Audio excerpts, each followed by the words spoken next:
Campaign Creation General. To create a campaign, navigate to the Campaigns tab.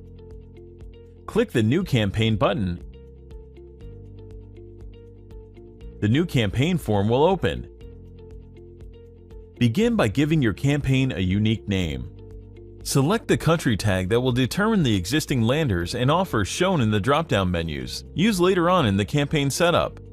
If you're running a global or multi-geo campaign, you should leave the country selection field as default, Global. Select the workspace you want to assign your campaign to.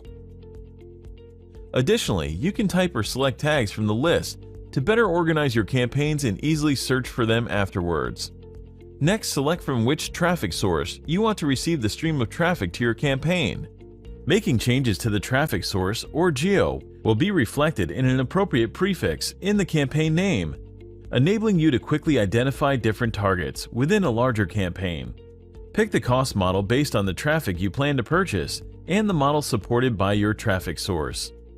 The models you can choose from are cost per click, CPM or cost per 1,000 impressions, cost per acquisition, and rev share, where the cost value will be calculated based on the payout sent in the postback URL, or specified in the offer configuration and the percentage set in the percentage share field. The last option you can use is Auto. This is only available if the associated traffic source template has a macro defined within the cost field. Directly under the cost model field, you will see the Conversion Reporting to Traffic Source section. Once you click on this, you can see an option to place a source postback URL or pixel. This is not a mandatory field. If you want to use it, watch our corresponding tutorial.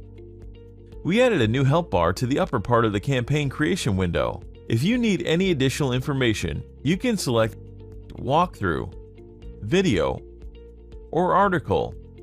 The Give Feedback option will allow you to contact us directly and share your feedback. Click Next to move to Destination tab.